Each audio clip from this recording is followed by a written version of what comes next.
Ce facem cu mâinile când vorbim în public sau dăm un interviu la televizor? Cum scăpăm de ticurile verbale, precum cum să nu mai uităm ce avem de spus? Salutare, oameni faini! Răspundem astăzi acestor întrebări. Reîncepe Shift Podcast, locul în care aflăm cele mai eficiente tehnici de comunicare, de învățare, de schimbare a modului în care gândim, în așa fel încât să ne ajutăm să evoluăm. Aflăm cum să vorbim cu impact și cu sens în fața oricărui public, fie că suntem antreprenori, CEO, medici, avocați, traineri, studenți sau chiar elevi. Primul meu invitat din noua serie este unul cu totul special. Este profesor la Stanford University și a ajutat oameni din întreaga lume să-și rafineze și livreze discursurile cu impact. A antrenat chiar și laureații ai premiilor Nobel sau personalități care au urcat pe scena TED sau pe scena Forumului Economic Mondial. Prezentările sale din online au milioane de vizualizări și este și gazda unui podcast de succes despre tehnici de comunicare. Vă invit să-l cunoaștem pe Matt Abrahams, lector universitar la Stanford University. Este specializat în comunicare strategică, planificare cognitivă și comunicare interpersonală, iar recent a scris cartea Think Faster, Talk Smarter, un real ajutor chiar și pentru cei mai emotivi și introvertiți oameni. Haideți să învățăm de la Matt cum să comunicăm mai bine în orice situație, fie că vorbim de ședințe, negocieri, examene sau discursuri planificate sau spontane.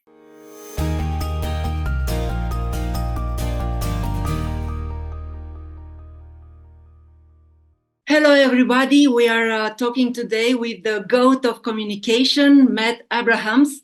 He's a professor at Stanford University. He teaches popular classes in strategic communication and effective virtual presenting. He's a podcast host, writer, speaker, and very interesting martial artist. And today he will share the most effective communication tricks that can help us shine. Thank you for accepting my invitation to Shift Podcast, Matt. Thank you. I am excited to be here with you and hopefully can help people shift their perspective on communication. Matt, I've been following you online, of course, for over 5 years, ever since I discovered the presentation on YouTube where you spoke about how to speak memorably. For an entire hour, you didn't have any singles or as we say in Romania. As a TV journalist with more than 20 years of experience, I must confess that I'm quite envious. I'll ask you about the secret later. Many people want to overcome these verbal habits and want to know how to do it. But until then, I have your book right here in physical form. Because call me old-fashioned, I like to underline and take handwritten notes when I read. I hope you don't mind. It looks like this.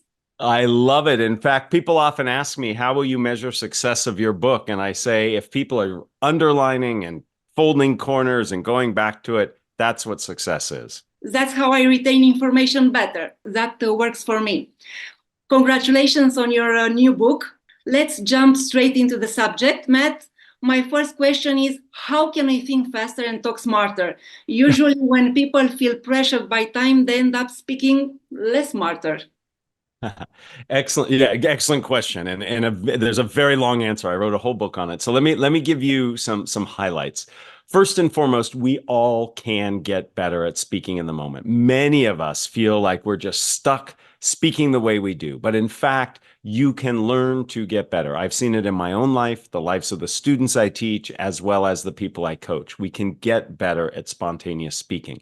And we do it by steps. It's not like a light switch where all of a sudden you're an amazing speaker. So there's a 6-step methodology presented in the book. The first 4 steps have to do with mindset, what we have to do to prepare ourselves and approach these situations. And then the last 2 are really about how you craft the messages themselves, how you structure and focus them. So by going through this methodology, piece by piece, over time, you can learn to help yourself be better at speaking in the moment. It takes time and it takes practice. The only way you get better at communication is the way you get better at everything. 3 steps: repetition, reflection, and feedback. You have to practice. You have to reflect what's working, what's not working, so you can learn. And then you also learn by getting feedback from others. And it is through applying the methodology and going through repetition, reflection, and feedback that you get better. What I love about this book is that it's very structured. It's like a map. Yes. Good. I'm glad. It was intended to be that way, so I'm glad you noticed. You crafted those 6 steps to teach us, to help us communicate more effective. Can we go through all these 6 steps? Sure thing. So the first step in the process is managing anxiety. Anxiety looms large in every communication situation, planned or spontaneous.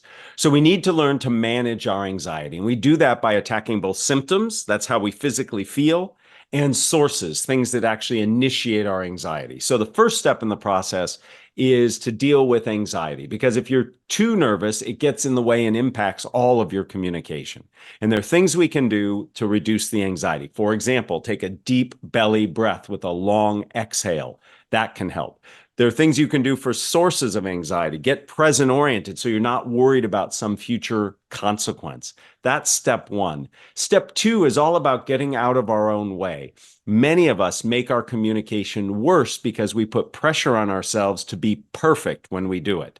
And that striving for perfection reduces the likelihood that we'll do it well at all and moves us away from connecting. So I like to say it's about connection, not perfection. That's step 2, get out of your own way. Step 3 is to see these circumstances, these spontaneous speaking situations, answering questions, giving feedback, making small talk, introducing yourself. See those as opportunities, not challenges and threats. Many of us see those as challenging, threatening situations when in fact they are opportunities to learn, to connect, to collaborate. So reframing it as something that's positive versus negative really helps. And that leads us to step 4, which is to listen. And most people are confused by this. Why are you listening if we're talking about speaking? Listening well allows you to respond appropriately. Imagine you and I come out of a meeting and you say, Matt, how do you think that went? And I say, oh, she wants feedback. Well, here are all the things that went wrong. If I would have really listened, I might have noticed that you asked quietly, that you were looking down. What you really wanted in that moment was not feedback, but was support. And by me listing all the things you did wrong, I'm actually working against that. So it's incredibly important that we focus on what we can do in our listening. Those are the first 4 steps, mindset. The second set of steps has to do with structure. How do we actually package our messages together? We don't just list and itemize. We actually have a beginning, middle, and end. And then finally, we have to focus. Many of us say more than we need to when we communicate. So we need to say things in a more clear and concise way so people remember them. So those are the 6 steps. It's about mindset and messaging, and taken together, we can all become better at our communication. In your book, you have an anxiety management plan. I loved it. Would you like to create a plan with me now? So sometimes I get so scared that my mind completely dries out. I forget everything. It's blank in my mind. And when I finally say something, my voice trembles. As I said, perhaps there are others like me out there that have this problem. What would you recommend to regain control over our mind, body, and voice? Yes. So what you're experiencing is not unusual. In fact, many, many people have some of the similar symptoms. And there are things you can do to manage those symptoms. So first and foremost, a great thing for you to do is to take some deep belly breaths, low, slow breaths, where you exhale longer than you inhale. That's going to give you more air when you speak, and your voice will be less shaky. Our voice gets shaky because we're breathing rapidly and we're breathing from our upper chest. So before you begin speaking, take a deep breath in, low and slow, and it's going to slow the shakiness. For the forgetting, the blanking out, your mind drying up, it's critical to have a clear structure, a roadmap. So when you're presenting, let's say you're trying to advocate for something, you're trying to persuade people of something. A very common structure for that is problem, solution, benefit. Here is some issue, challenge, or problem. You articulate that. Here's how I think we should address it and solve it. And then here's what I think we should do here are the benefits that will come from that. So problem, solution, benefit is a roadmap. It's hard to be lost if you have a map.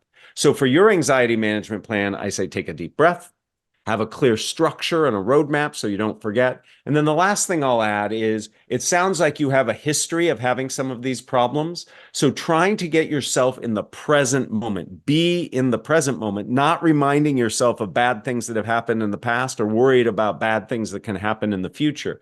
And you can get present oriented by doing a number of things. Do something physical, walk around the building, get into your body, out of your mind. Listen to a song or a playlist like an athlete does before they go out and do their sport.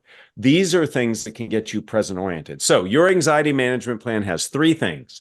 First, deep belly breaths.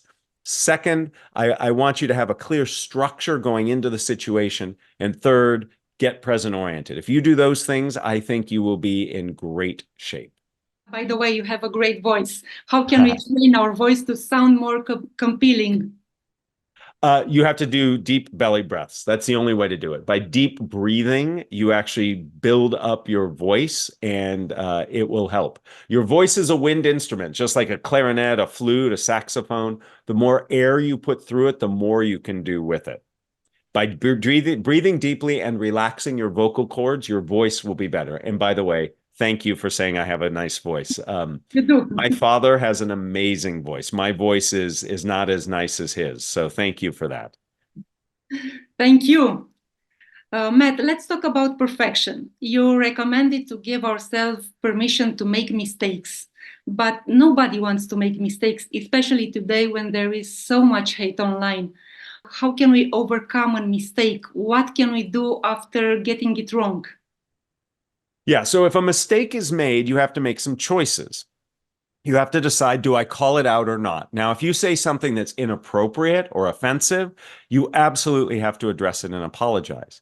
Many times, though, when we say we make a mistake, what we really mean is I didn't say what I wanted to say.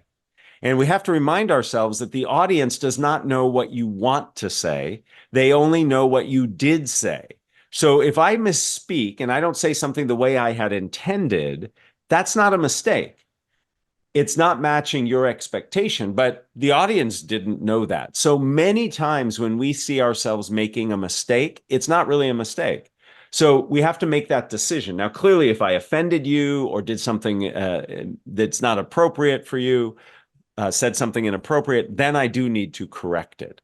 So part of it is understanding what a true mistake is. And then we have to think about how we see mistakes. Now, mistakes to me are opportunities for learning. You know, when we were young, when we were children, we made mistakes all the time, and that's how we learned.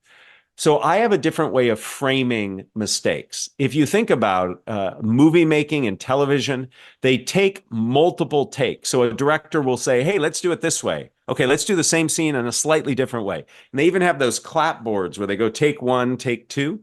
When you communicate, you're just doing a take. And if it doesn't go the way you had hoped, you can simply do it again, take two. Doesn't mean the first one is wrong or bad. It just means the second one will be different. So I encourage everybody to, one, realize when you think you're making a mistake, perhaps you're not. And second, if you do make a mistake, it's just a learning experience with other opportunities to follow. You also say that a great way to think faster and talk smarter is to maximize mediocrity. Mediocrity is often associated with imposture, with fake. And let me tell you a little secret. I honestly had many doubts about recording this podcast with you because my fluency in English is not great. I don't have many opportunities to speak English, though I understand what I read and hear. So did I just maximize my mediocrity? So first, thank you for sharing that. Your English is impeccable. I'm able to understand you well.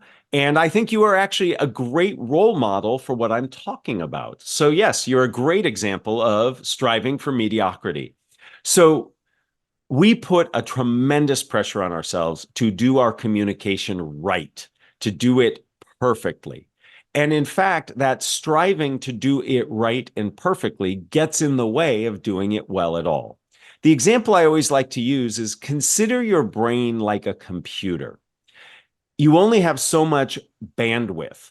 If part of my bandwidth or attention is focused on judging and evaluating everything I'm saying, I have less bandwidth to focus on what I'm actually saying. It's like if you're on your computer, you have multiple windows open, or on your phone, you have multiple apps running. Your phone and your computer are performing less well when you do that. So we need to focus not on being perfect, but just on connecting and relating our point across. And you're doing a great job of that. So instead of measuring every word and saying, is that the right way or the wrong way, simply do your best and you're actually going to do better. So the whole saying that I tell my students is maximize mediocrity so you can achieve communication greatness. So by communicating effectively and being present, you actually do better than trying to do it perfectly. And that's hard to get our heads around, but it makes a big, big difference. I will try to do that, and thank you for your nice words. You mentioned your mother and your wife in your book. What did you learn from them to communicate better? Yes. So maybe all the women in my life are trying to tell me to be a little more concise and clear when I communicate. But all growing up, my mother had a saying, and it was very straightforward. Tell the time, don't build the clock. Many of us are clock builders when we speak. We say more than we need to. We explain how we got to where we are in our messaging. And often people just want to know what we have to say. So tell the time, don't build the clock. If people want to know how the clock was built, they'll ask. My wife, similarly, when we're dealing with our children, encourages me to use minimal words. Often, when I am dealing with my children, trying to educate them, trying to manage them, I will give deep explanations. I'll explain why. And my wife's just minimal words. Fewer words are better. And both of them are right. Focused communication is received better, remembered longer, and likely to be acted upon more. So being concise and clear, especially in a world where our attention is constantly being pulled, it's really important to be in the moment and be focused. Someone left a comment saying that simplifying a complicated topic is vulgar. What do you think? Yeah, I agree. I think it's not about simplification. It's about accessibility. We don't want to dumb things down because that's not appropriate. And it's not doing justice to the topic, nor is it really helping the people we're communicating to. So I like to use the word accessible. There are tools you can use to take complex ideas, really detailed, deep ideas, and make them accessible. So it's science and technology, finance, we can make them more accessible. And you can do it, for example, by using a comparison or an analogy. You can do this by deconstructing into smaller pieces, by diagramming or drawing. There are lots of ways to take complex information and make it easier for people to understand without oversimplifying or dumbing it down. So I agree with your listener that I don't know if I'd go to the extent of saying it's vulgar, but I would certainly say that you're not doing justice to the topic or your audience by simply making it oversimplified. Life is complex, but that doesn't mean that we can't make that complexity understandable to people by making it accessible. You also talk about the power of questions. Why is it important to ask questions, even in speeches or presentations when we are the ones speaking? Thank you for that. I find it's always funny when people ask me questions about questions, but you're absolutely right. We do need to ask questions. Questions do a lot for us. Let me break down some of the things they do. First, questions help clarify what needs to be experienced or communicated. So if you ask me a question and I don't understand it, I should come back and clarify. Or before I communicate, I should ask you permission. So I might say, I have some thoughts. Is it okay for me to share them, knowing that my thoughts might be critical in nature? So I'm preparing you. So questions allow us to assess fidelity. Fidelity just means accuracy and clarity of something. And it gives us an opportunity to get permission. Questions also allow us to engage and connect. So when I'm speaking for a long time and you're in a passive mode of listening, by asking a question, I can actually engage you. So now you're participating in a way that you weren't. So there are many things that we can do that actually help and encourage people to be engaged, and question asking is one of them. Now, we have to be good at asking questions, that is, questions that are relevant and appropriate. And more importantly, we actually need to take the time to listen to people's answers to our questions. Often we will ask a question and then begin thinking about the next question or thinking about how we'd answer the question. It's really important to ask a question and then listen and be present for the answer to that question. What kind of questions can we ask? Well, there are myriad questions you can ask. My favorite are the ones that are open. And an open question is simply a question that requires you to say more than yes, no, or just give a numeric answer. So asking questions that dig deeper, that show you're interested in learning, those are my favorite questions. So something like, what made you come to that decision? Or this isn't really a question, but it serves the same purpose. I could simply say, tell me more. All of those can be really helpful to having your audience better understand that you care and that you really want to know what's going on for the person. I mentioned at the beginning that I am very curious. Yes. How can we get rid of verbal tics? In Romania, we say a lot of, that's the most common verbal tics. How can we get rid of it? Yeah, a lot of us have these verbal issues. So first and foremost, the goal is not to get rid of them. They actually serve a purpose. They draw attention, they hold the floor, so they keep it open for you to speak. It is important, one, to become aware that you are doing them. So you need to know that you are actually saying the verbal tics. So awareness is key, and there are apps and tools that you can use that help. So there's some you can put on your phone. There's some that insert themselves into tools like Zoom to help you hear or know when you're doing it. And you can look for patterns. So you might find that you use a filler word every time before you use some very complex term, a technical term. You might say, before you say something technical. That's actually really, really important, because you might not know when you're going to say but you certainly know when you're going to say a complex term. So that kind of awareness helps. The next thing you can do is you can work on your breathing. We only make sound when we are exhaling, when I am pushing air out. We do not make sounds when we're inhaling. In fact, anybody listening can try to speak while inhaling. You can't do it. So if I can train myself at the end of my sentences to be out of breath, I have to inhale before I say something next. And that inhalation prevents me from saying or anything else, and it builds in a pause. So you can actually practice this. Go through a list of things. Look at your favorite recipe that you make. Maybe it's your lunch, maybe it's your coffee. Talk through the steps, and at the end of each step, force yourself to be completely out of breath. Can you show us? I'm doing it right now. So I'll share with you how I make a peanut butter and jelly sandwich. And I want you to listen how I end each sentence. To make a peanut butter and jelly sandwich, I first get the peanut butter and the jelly out of the pantry. I put the bread in the toaster and unscrew the jar lids. When the toast is made, I take it out. I spread peanut butter on one piece of toast, jelly on the other. I then combine, cut horizontally, never diagonally, and enjoy. Do you hear how at the end of each sentence, I complete my thought, I'm out of breath, I inhale, and then I move forward? That's exactly what I'm talking about doing. And it can really, really help you to communicate more effectively. That's a great technique. I will practice it also. Thank you. And I think you'll find value in doing it.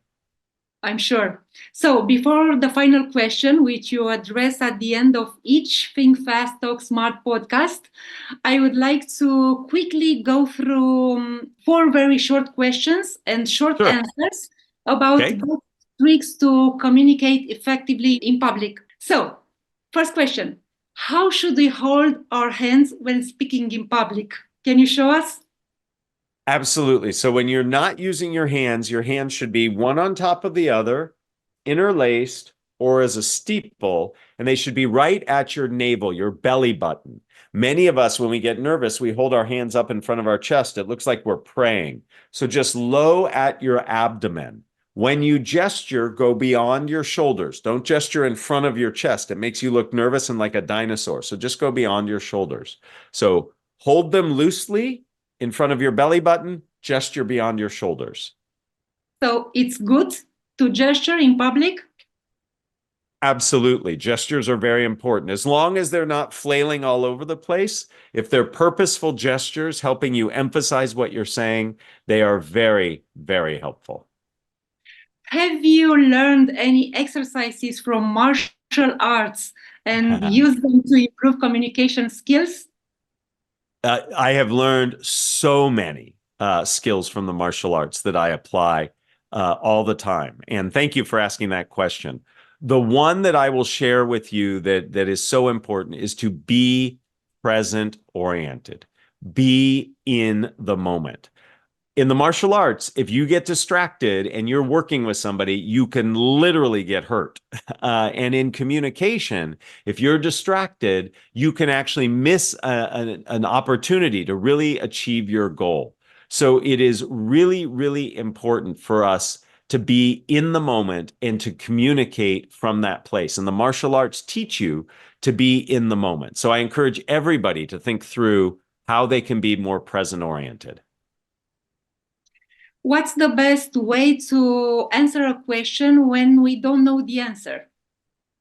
Simply say, I don't know. So when you don't know the answer to a question, just say, I don't know, and immediately follow it up with, what will you do to find it? So I might say, I don't know the answer to that question. I'm going to talk to this person over there, and I am going to then come back to you with the answer. And in doing that, you really help yourself because you're showing you're tenacious, you really want to help the person. And if you follow up, you actually score points. People are like, wow, that's somebody who really, really wants to do what they say. So it's very useful to follow up in that way.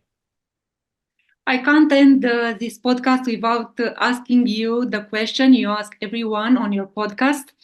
Are you ready for this? I am super ready. I'm not sure which one you're going to ask, but I am very ready. What are the first 3 ingredients that go into a successful communication recipe? Thank you. So several things. First, know your audience. When we communicate, we are communicating for a particular person or group of people. We must know them and focus on their needs. So first, know your audience. Second, leverage structure. We talked about structure a little bit ago. Have a beginning, middle, and an end. Third, paraphrase. When you are speaking and others are speaking, paraphrase what is said. That is, highlight something of importance that they've said before you add to it. By using those 3 skills, knowing your audience, having a structure, and paraphrasing, I believe you can get yourself through most communication situations, if not all. Matt, thank you very much. Talking to you was like a conversation with a friend. I always tell my students that their speeches should be like a dialogue with a good friend at the kitchen table. That's how I felt today. Thank you so much. And I appreciate that. I felt this was a conversation. Your questions were excellent. I am excited that my book will be translated into Romanian. It will be coming out in Romanian at some point in the future. I'm not sure when. Yes. And I encourage everybody to listen to you and to consider listening to my podcast, Think Fast, Talk Smart. Where people can find you? The best place to get in touch with me is either on LinkedIn or to go to mattabrahams.com. Mattabrahams.com has everything that I do there to help. Great. I wish we could talk more, but less is more, isn't it? That's right. I say that all the time. Less is more. So, Matt, thank you so much for finding the time today for Shift Podcast. Thank you. And thank you for doing what you do. You're helping people, and that's wonderful. Nu uitați să vă abonați la Shift Podcast, pentru că urmează și alți invitați speciali care să ne ajute să ne facem viața mai ușoară. să comunicăm mai bine în orice situație, să învățăm mai ușor și mai eficient, să descoperim cum ne putem ajuta de corpul nostru ca să ne influențăm în bine mintea și felul în care ne simțim. Trăim mai bine, gândim mai bine, muncim mai bine, relaționăm mai bine acasă și la serviciu când facem shift-ul către mindset-ul de creștere și dezvoltare și îl abandonăm pe cel care ne blochează, care ne-a obișnuit să luăm pe nu în brațe. Vă recomand să vă faceți o notiță în telefon sau într-un carnețel pe care să o aveți la voi tot timpul și să scrieți acolo cele mai importante 3 tehnici de comunicare pe care le aflați din podcastul Shift. Notați doar acele exerciții pe care credeți că o să le repetați, care vi se potrivesc, de care aveți nevoie ca să vorbiți eficient în public. Astfel o să vă creați reflexe bune. Cursanții mei își numesc această notiță bagajul de reflexe și există o explicație. Dacă vă antrenați să respirați corect din diafragmă, de exemplu, după o vreme va deveni reflex și nu vă veți mai chinui să faceți asta. O să o faceți automat, fără efort. Cu alte cuvinte, vă ușurați viața, munca și faceți spațiu mental ca să învățați și altceva. Pentru cine nu mă cunoaște, sunt Valentina Pufulescu, media și public speaking trainer, jurnalist cu peste 20 de ani de experiență în televiziune. Antrenez reporterii știrilor ProTV să vorbească eficient, cu impact și dicție la televizor. Fac parte și din echipa Euronews România, unde sunt editor coordonator. Iar de mai bine de 3 ani am lansat proiectul Shift, prin care dau mai departe ce am învățat în cariera mea și ajut oamenii să-și schimbe felul în care vorbesc în public.